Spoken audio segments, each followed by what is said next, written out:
Welcome back, everybody, to the Wandering Samurai Study, in which we review and analyze every single act told in Rurouni Kenshin, and today's act is Act 52, The Wolf's Fangs.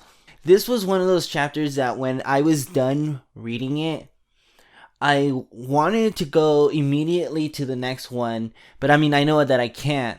But also, I knew that I kind of had to sit it down and take some time to really think about it, and then come back and then read it a couple more times to make the outline to record this video. This chapter is part of what is probably my favorite area of the entire Rurouni Kenshin story, where Kenshin and Saito are coming head to head. This is that first chapter where they're finally in front of each other after 10 years since the Bakumatsu. And this chapter, just alone, by itself, it's...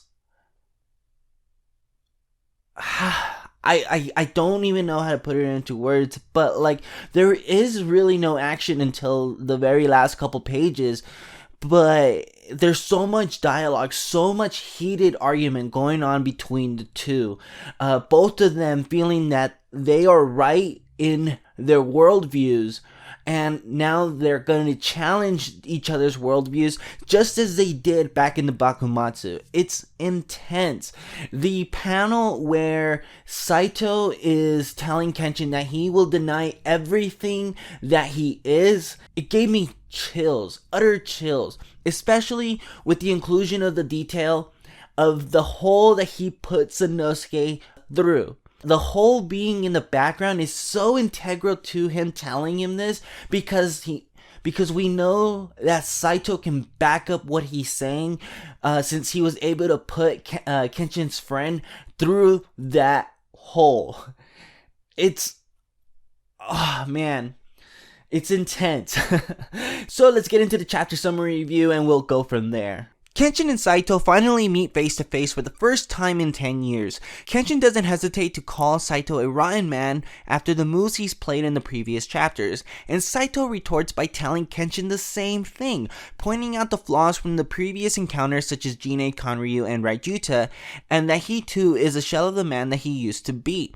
Saito positions himself in a fighting stance and Kenshin takes a step forward to accept the fight, and a worried Kaoru pulls Kenshin back. Explaining to her that he cannot avoid this fight, Kenshin assures her that it'll be alright, although Kaoru is unconvinced. The battle begins with a Katotsu from Saito. Kenshin avoids it by jumping in the air, and Saito adjusts his strike for an aerial hit, while a terrified Kaoru and Yahiko watch. 10 years. When said, it's only 2 words, but to live it is quite a while. These words were said by Saito when face to face with Kenshin. These two men stood on opposite sides of the Bakumatsu and now are face to face.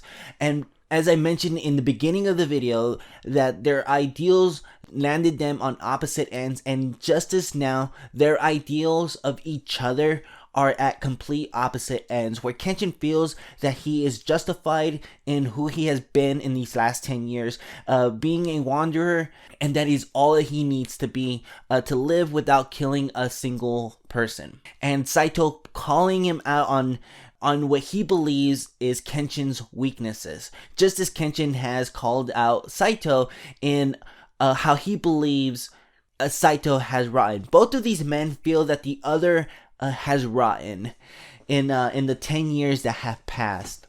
Kenshin believes that the man that he knew during the Bakumatsu, Saito, describing Jinei as always being crazy, but Saito having some type of moral compass, saying that Saito in the Bakumatsu would not be the type of man that would go after his friend, and that he would use another man as a pawn to bait Kenshin. Referring to Akamatsu, and Saito denying Akamatsu as being worthy of bait, that Kenshin should have been able to handle himself. The Hitokiri Batosai that he knew would never allow himself to be taken by a man such as Akamatsu as bait. Akamatsu is not even worthy of such a such a term. And Saito handles this rebuttal very easily, this conversation, because Kenshin really doesn't have much to say about it. Kenshin believes what he believes and he's standing by those beliefs, but Saito can quickly refute them, as I have explained, but also like giving examples of how Kenshin has weakened, referring to unused strength as having no strength at all, or might as well not having it, and that he fails as a Rurouni because if he's only using his sword to protect those around him, he failed by letting Akamatsu take him that long to return, and that in the time that Akamatsu was giving him trouble, Kenshin's friends, Yahiko and Kaoru, were sitting ducks, could have easily have been killed by Saito if he had chosen to. Now let's move on to Saito's knowledge, because it is revealed that Saito knows a lot more than the cast realizes. Yahiko and Kaoru both realize that he has been paying attention to Kenshin for a real long time, that he has been watching him in the shadows for a lot longer than they realize. And though Saito may not have actually been there present, I'm sure that he's had connections that were keeping tabs on Kenshin, and it's easy to assume that because he's a police officer, the Kanryu and the Jine situation are easy intel sources by the police, but the Raijuta one didn't have the police involved, meaning that Saito has a deeper way of keeping in contact with Kenshin. And the thing that I really liked about this is that he mentions Raijuta. He mentions that Raijuta left Kenshin a permanent wound. This is interesting to me personally because it's kind of like retroactively giving Raijuta a little bit more credit than he probably deserves, but also not giving him too much credit because Saito calls him a fool, which is it's just funny to me. I think I've become obsessed with Raijuta at this point, or the whole Raijuta story arc. But anyways, moving on. The next thing that I want to talk about is Aku Soku Zan, swift death to evil. What I liked about the detail here is that Aku Soku Zan, when he says it, when he brings it up, he tells Kenshin, "Did you forget?" And he explains that the Aku Soku Zan, or swift death to evil, it's the mantra of the Shinsengumi, but also it's something that the Hitokiri also believed in. And I think that this is confirmation that just the same way that Kenshin admitted that he felt a sense of respect or mutual understanding for the enemies on the opposite end during the Bakumatsu, like the Shinsengumi, Saito, being on the Shinsengumi, felt the same mutual respect for Kenshin. This is the reason why Saito is so utterly mad or disgusted by Kenshin, because he, as a swordsman, as a person who fought for what he believes in, cannot stand the sight of what Kenshin has become. Becoming a pacifist and choosing not to kill, even when there are people that are rotten to the core. So let's go ahead and finish off by talking about the fight. And Kaoru does not want Kenshin to fight. She is horrified at the idea of Kenshin fighting. When Kenshin takes a step forward after Saito takes his battle stance, Kaoru tries to hold him back. And she's never done this before.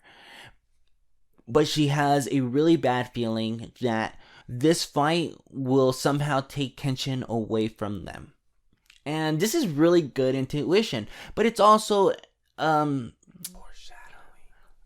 illusion, I guess. I think that's the right word. Illusion for the future. It's a culmination of everything that we have been discussing so far, going so far as to involve the previous incidents from the Tokyo arc.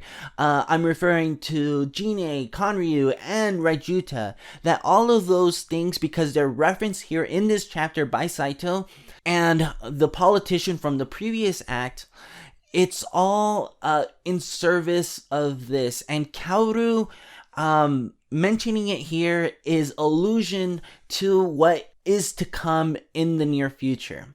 We don't know, at this point in time, we don't know what she means by that, but it is the author telling us that things are going to change from here. That this fight is the beginning of a shakeup, just as I had mentioned that Act 49 is the beginning of a shakeup.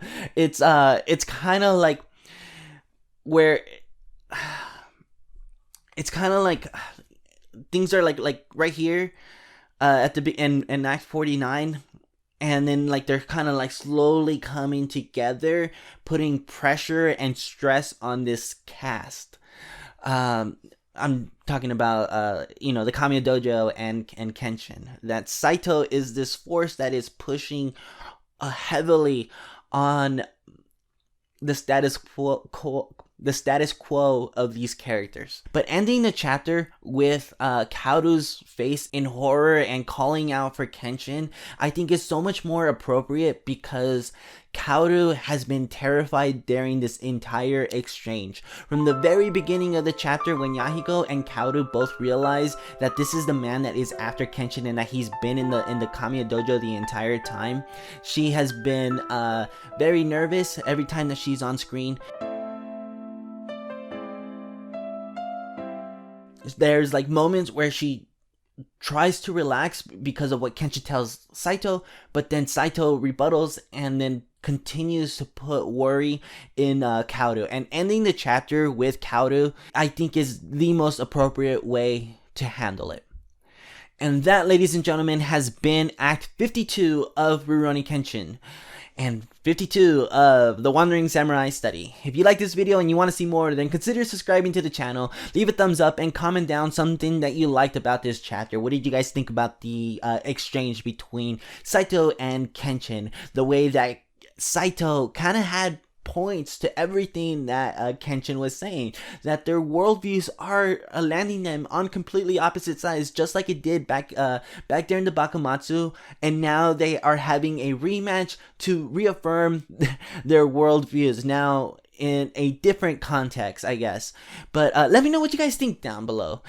Even if it's not that, tell me something else. Tell me anything. I'd love to hear it. If you've noticed that in some of these videos, I have back and forth with the people that comment, and I'd love to comment with you, dear viewer. So I will see you guys all in the comments. And for now, bye, ciao.